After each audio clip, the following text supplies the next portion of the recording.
The iPhone 15 Pro is right around the corner, just a couple more months to wait. There already are many leaks and we can paint almost a complete picture. The question must be asked, will the iPhone 15 Pro be worth the upgrade over the 14 Pro? Let's clash two titans together and find out. I want to start with the most obvious change, and I hate to say it, but I think it will change the game, the design. You may think I'm a design freak, but hey, for me it's all about ergonomics. The iPhone 14 Pro is not exactly perfect in terms of usability. Its stainless steel body with sharp edges make it super heavy and not very pleasing to the touch. That's why I'm mostly using it in the silicone case, which does help mitigate at least one of these issues. Sadly, I can't do anything about its weight. The 14 Pro is heavy, but that can be expected from a 6.1-inch phone made from steel and glass. 15 Pro is expected to finally shake things up. There have been rumors and images circulating, and we are pretty sure that the iPhone 15 Pro will use titanium for the frame instead of the steel. Titanium is quite a bit lighter than steel, so it won't be a far-fetched to say that 15 Pro will weigh about the same as the regular iPhone 14. And as we all know, the iPhone 14 is a light phone for its size, at least in the Apple world. Also, the 15 Pro will feature updated design with more rounded edges. According to leaked CAD files, the roundness of the edges will be substantial. This should make 15 Pro much more comfortable to use without a case, because that's what I'm intending to do. Titanium is a very tough material, as we all saw on Apple Watch Ultra, so it will be able to resist scratches and dents better. The iPhone 15 Pro is really shaping out to be a perfect iPhone to use without a case. What do you think? In our pre-release comparison, the 15 Pro gets a clear victory over the 14 Pro in terms of design.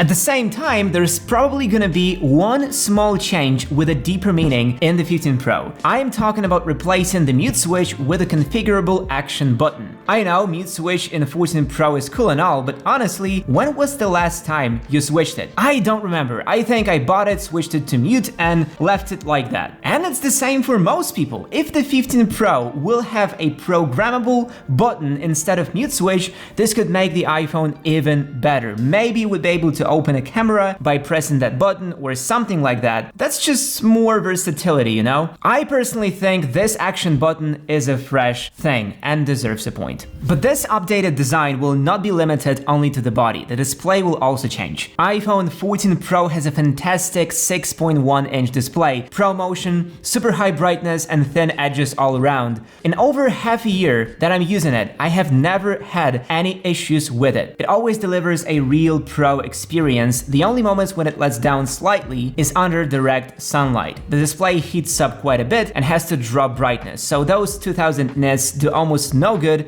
in the long run. But again, fantastic display. The 15 Pro is expected to push the envelope even further. The bezels will be slimmer and, according to some reports, the thinnest ever in smartphones. Maybe now we'll be able to call it a bezel-less display, because the 14 Pro with a leather case doesn't look bezel-less at all. On the contrary, the bezels are very thick. So yeah, another clear victory for the 15 Pro. Also, the display glass will have a slight curvature to the edges, which once again will make it more comfortable to use. Honestly, I don't know why Apple decided to abandon this trick in the iPhone 12 series. I always liked the curvature of the glass on 11 Pro and older models, and if the rumors are true, we might get that back. Goodbye discomfort, hello comfy gestures. I don't know about you, but I am excited. I know the display curvature is design related, but I do think it's a big enough upgrade to deserve another victory point for the 15 Pro.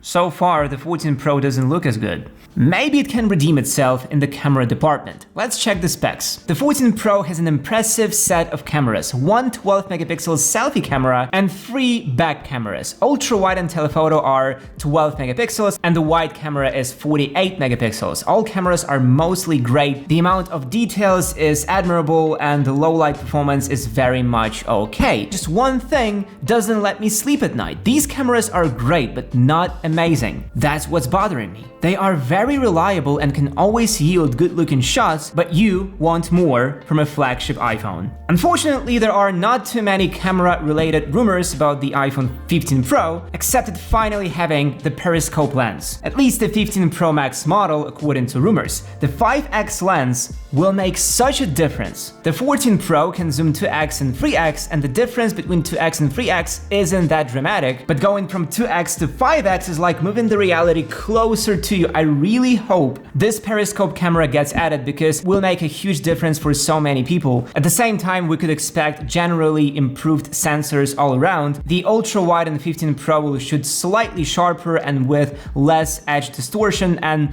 the main 48 megapixel camera will have even more details, and the second gen photonic engine. Overall, 15 Pro should take a big leap over the 14 Pro, but only the time will tell. Rumors are rumors, not official proof, so there's a real chance that camera won't be the main focus of the 15 Pro and the improvements won't be that drastic. And taking into account the price, well, I'm getting ahead of myself. Let's leave the price for later. Yet I will still award 15 Pro with a camera victory. Now, the 14 Pro desperately needs to be better, at least somewhere. Maybe the performance. The A16 and iPhone 14 Pro is built on a 5nm technology and shows incredible performance throughout. Games and apps open almost instantly and work super smoothly. The performance is more than enough for any task, and the energy efficiency is impressive, given both 14 Pro and 14 Pro Max very admirable battery life, which is enough for most people. However, the A17 and 15 Pro might be much better. And there are reasons to it, the main one being the new 3nm production technology. Shift to 3nm is rumored to improve CPU performance by 10 to 15%, while decreasing power consumption by up to 30%. This means more power from less energy. I'm pretty sure this year iPhone 15 Pro will once again prove itself as the king of mobile performance and efficiency, and also the upcoming 15 Pro models are expected to have more RAM, possibly even 8 gigabytes. Man, there is no chance for 14 Pro to score a point at this point. Or is there? Possibly the outdated Lightning port will be worth a victory point over the faster USB Type-C on 15 Pro. For some people, yes, there certainly are people who own a ton of Lightning devices, cables, and other peripherals. For such people, 14 Pro can be a better phone. But for most people, the Type-C will be a game changer. It's gonna be much faster than Lightning. It will support faster charging and simply be more convenient. I am rooting for Type-C with both hands,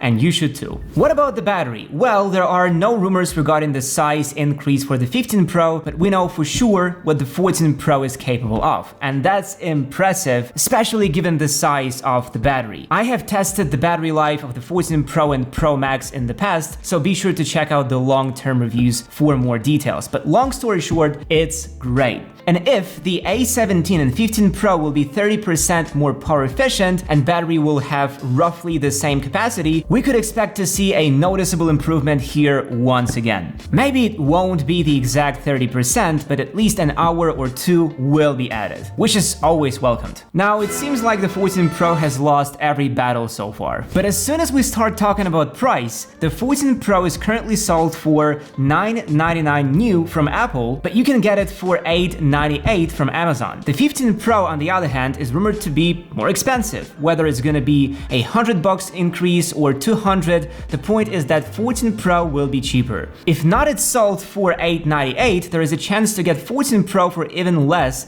after the 15 Pro launches. And if we say that 14 Pro will be 20 to 25% cheaper than the 15 Pro, all those victory points start losing importance. I'm not saying that you should definitely buy the 14 Pro after the release of the 15 Pro, but it's worth considering, especially taking into account how subtle some changes will be in the 15 Pro. But personally, I'm still gonna buy the 15 Pro. What do you think? Let me know what you think down below, and see you in the next one.